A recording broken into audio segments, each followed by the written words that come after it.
Ilang bahay at kainan ang binulabog ng sunog sa Santa Cruz, Maynila.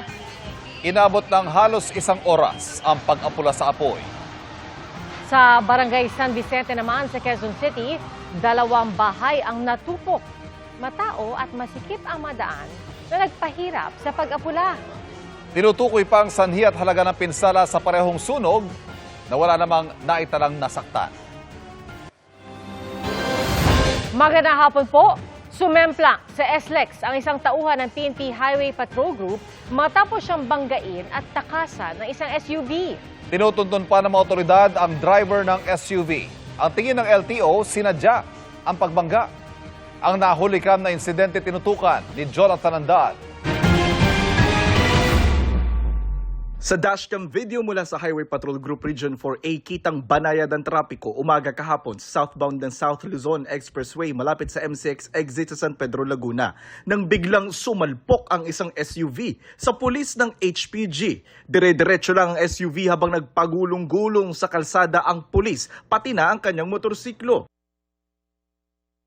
Nakatayo rin siya kalaunan pero tila may sugat at nagkapunit ang pantalon. Kinilala ang pulis na si Patrolman Jeric Ayaay. Sabi ng HPG, nagtamo ang pulis ng minor injuries at nasa maayos ng kondisyon. Sinusubukan pa naming mahuna ng pahayag ang biktima. Gumugulong na ang investigasyon para matunto ng tumakas na motorista. Nananawagan ng HPG sa publiko na magbigay ng impormasyon na makatutulong sa investigasyon. Kinundina naman ng National Police Commission o NAPOLCOM ang insidente. Tingin naman ng hepe ng Land Transportation Office. Sinadya niya, sir, ang bilis ng dating niya, tapos tinamaan niya yung motor. Tapos hindi siya huminto. Alam na niya tinamaan niya. Dapat huminto siya o sumuko siya dun sa tollgate. Anya, dahil malabo ang plaka sa dashcam video, sisilipin nila ang mga CCTV sa SLEX. Oras na matukoy ng LTO ang plaka at may-ari ng sasakyan, ipatatawag nila ito. Ia-alarma ang SUV at posibleng ma-impound. Otomatiko ring suspendido ng 3 buwan ang lisensya ng driver habang may investigasyon. Pero sabi ng hepe ng LTO, dapat tanggalan ng lisensya ang bumangga. Kasi itong driver na to yung hindi dapat nagmamaneho. Wala siyang ibang dapat ikatwiran dito. Kita natin talagang overspeeding na, talas on purpose pa niyang binangga yung HPG. Jonathan Andal, nakatutok, 24 oras. Ilang residente sa Talisay, Cebu ang namomroblema ngayon dahil nasunugan po sila kung kailan naghahanda pa man din sila para sa pasukan. Kasama rin natupok ang school supplies. Nakatutok si Nico Sereno ng GMA Regional TV.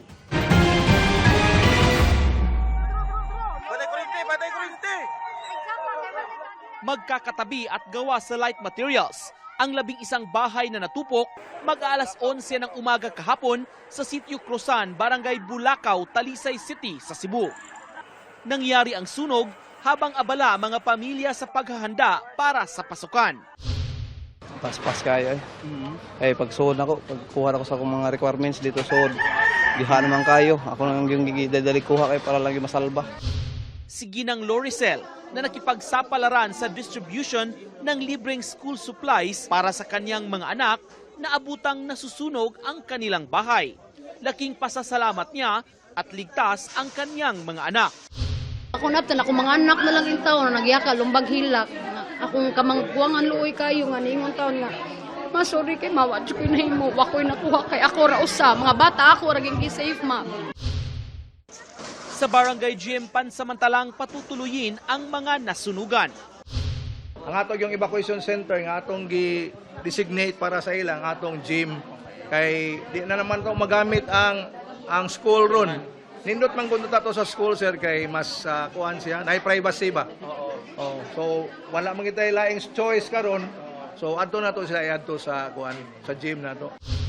Nangako naman ang barangay at city officials ng tulong pinansyal para sa mga nasunugan. Inaalam pa ang dahilan ng sunog at halaga ng pinsala. Mula sa GMA Regional TV, Nico Sereno, nakatutok 24 oras. Isa sa madalas na problema ng mga magulang ang kahandaan ng mga anak na pumasok, lalo na yung mga first time pa lang sa eskwela. Paano nga ba makokondisyon ng mga bata para maging ready sila sa school? Ang payo ng eksperto sa pagtutok, Devon Aquino. Pasukan na naman. Mayroong mga mag-aaral na excited, tulad ng incoming kinder pupil na si Bianca na nakabisita kamakailan sa kanyang magiging classroom. Ready na ang mga gamit niya pang eskwela. Tuwan-tuwa nga siya kasi may nakita siyang mga laruan. Sabi niya, Mama, maglalaro ba kami dyan? Sabi ko po, maglalaro kayo dyan minsan. Para iwas kaba, kinakausap si Bianca ng kanyang mama. Noon pa naman po sinasabi ko sa kanya, pagdating ng medyo malaki ka na, mag-school ka na. Ang incoming kinder pupil din, anak ni Joanna, unti-unti na raw niyang sinasanay sa pag-aaral, pati ang pagturing sa kanyang magiging guro. Inibilihan ko na po siya ng mga gamit niya sa school, tapos tinuturoan ko na po siya kung paano sumulat. Sinasabi ko po palagi sa kanya na yung magiging teacher niya parang pangalawang mama niya. Ayon sa child clinical psychologist na si Dr. Ana Tuazon, mainam na unti-unting sanayin ng mga magulang ang kanilang mga anak sa magiging routine pagsapit ng pasukan. Pakonti-konti, agahan na ang bedtime ulit, bawas-bawasan na ang TV, baka simulan na ng pagbabasa, pero yung pagbabasa na parang masaya pa rin yung mga recreational, leisure reading, para masaya na ulit silang nagbabasa, nagsusulat. Para naman sa mga first-time students, mainam na kausapin na sila at hikayatin o kaya'y hayaan silang magtanong. Mami, nandun ka lang ba sa labas? Diba? Iiwan mo ba ako? Gaano ba ito katagal? I-express na nila lahat ng mga fears nila or mga worries nila na para pwede natin sagutin. Payo rin niya sa mga magulang, maging role model sa kanilang mga anak. Para mapalagay ang loob ng bata at hindi matakot kay teacher, maaari niyang ipakita ng magulang na kausap niya si teacher. Pwede rin idaan na sa kanyang skulang bata bago ang pasukan para maging pamilyar na siya sa kanyang magiging kapaligiran. Von Aquino, Nakatutok, 24 Oras. Sa gitna ng issue sa liderato ng Senado, naniniwala si dating Senate President Franklin Drilon na dapat nang mamagitan si Pangulong Bongbong Marcos. Nakatutok si Ian Cruz. Bagaman magkakahiwalay ng kapangyarihan ang magkapantay na sangay ng pamahalaan mula ehekutibo, legislatura at hudikatura, naniniwala si dating Senate President Franklin Drilon na dapat manghimasok si Pangulong Bongbong Marcos kapag may mga sigalot sa gobyerno para masiguro na maayos ang takbo ng buong pamahalaan. Kung hindi pa siya nakikialam. At walang masama po ron dahil sa ito'y sangay ng pamahalaan na dapat magtrabaho at tungkulin ng Pangulo ng buong pamahalaan ay gumagalaw. Sa katunayan, sa mga ganitong hidwaan at problema, nakikialam talaga ang Pangulo. Alam po ni Senator Cayetano yan. Alam ni Senator Gatchalian yan. Noong 2020, humagitna kina Nooy Speaker Alan Peter Cayetano at Marinduque Representative Lord Alan Velasco si dating Pangulong Rodrigo Duterte. May term sharing agreement noon sa pagka-speaker pero hindi kaagad bumaba sa pwesto si Cayetano. Sakaling makialam ang Pangulo, hindi kaya isipin ng publiko o gawa ng naratibo ng mga kalaban ng administrasyon na magiging sunod-sunuran na lang sa palasyo ang Senado? Iintindihan ko yan. Kasama yan sa ating pamumulitika, kasama yan sa ating projection sa publiko. Ang katotohanan, nakikialam po ang Malacanang pag ganito mga problema. Sa kanyang huling Facebook Live kahapon, may mensahe si Cayetano kay Senador Sherwin Gatchalian. Mag-ingat si Senator Win kasi maganda naman future niya. Huwag ka magpagamit sa Malacanang at dun sa mga kasamahan mo kahit binibigyan ka ng high position. I'll give you the advice that someone I really respect gave me, which is receive, don't grab. Wala namang nagpapagamit kahit kanino.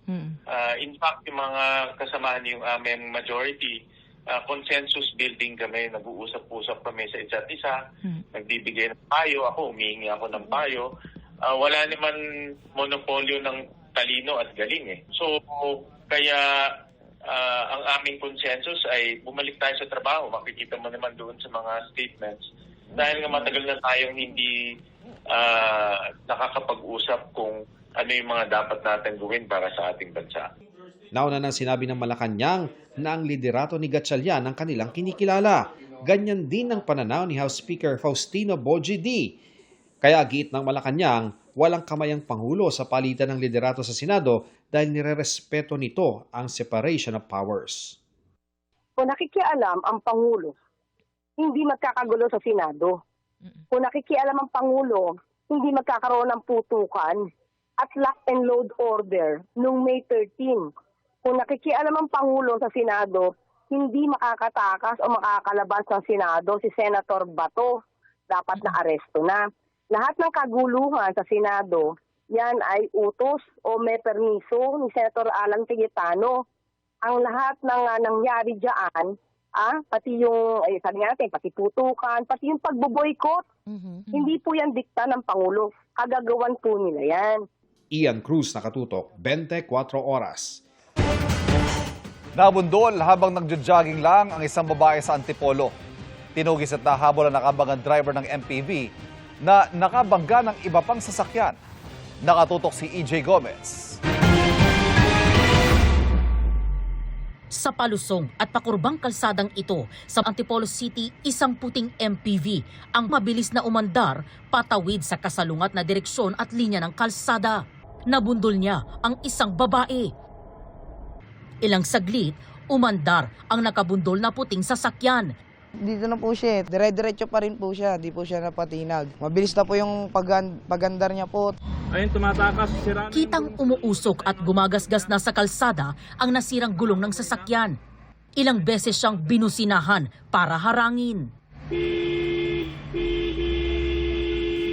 Nang tumigil ang sasakyan, bumaba ang driver ng pick-up at kinumpronta ang driver ng MPV.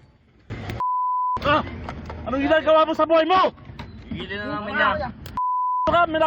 Nagtakbuhan ang tatlong lalaking kasama ng driver. Punta niyo ba tumatakbo ako dito? Pinababa ng humabol na concerned citizen ang driver.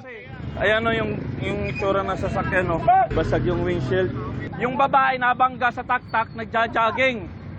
Tinakbo niya tapos may mga tricycle pang tinamaan doon. Mahirap pong kausap yung driver dahil po lasing. Inis-OP ko po siya at pinusasan ko po at para hindi na makatakbo. Ayon sa barangay, walang naipakitang lisensya ang 18 anyos na driver. Ilang saksi ang nagsabing mabilis at gegewang-gewang ang takbo ng sasakyan bago ito makabundol. Nabangga rin ang isang nakaparadang motorsiklo at tricycle. Nirespondihan naman ng Barangay de la Paz ang 26 anyos na biktima.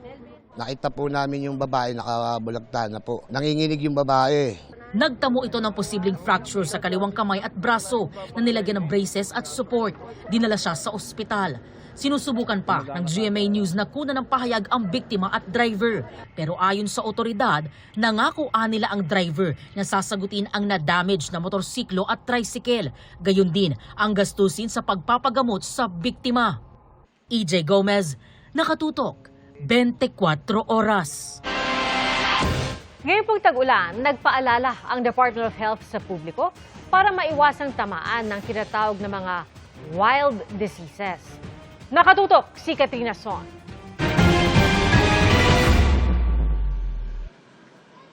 Isang patay na daga ang tumambad sa tapat mismo ng bahay ng tricycle driver na si Leopoldo sa Rojas District, Quezon City.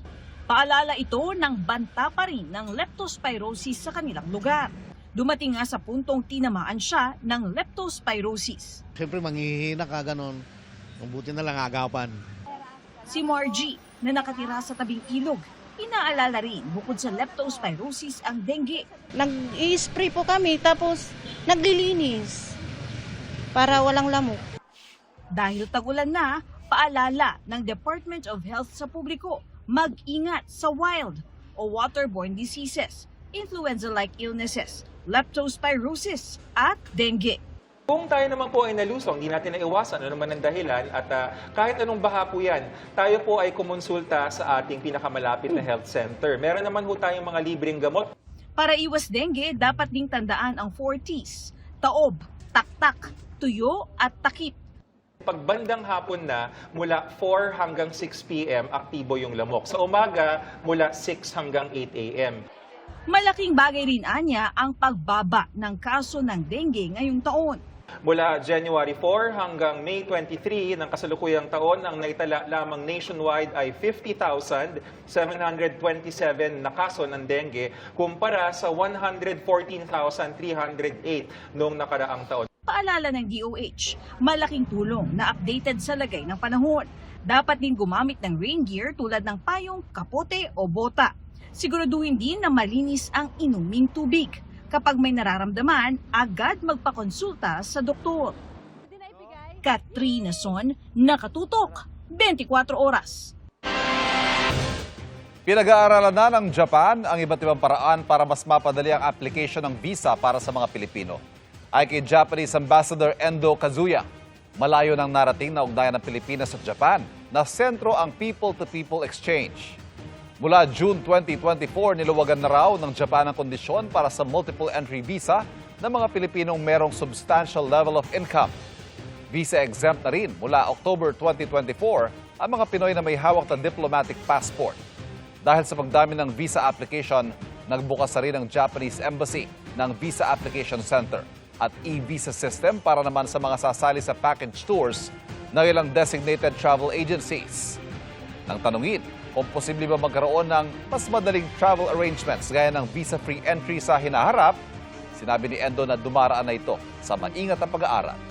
Kabilang anya sa kanilang kinukonsidera ang epekto nito sa lipunan, ekonomiya at public safety at seguridad ng Japan. Actually, this is one of the most frequently asked questions against me. Our embassy has been making steady efforts to improve and streamline the application processes. We will continue to explore what better further measures may be possible going forward.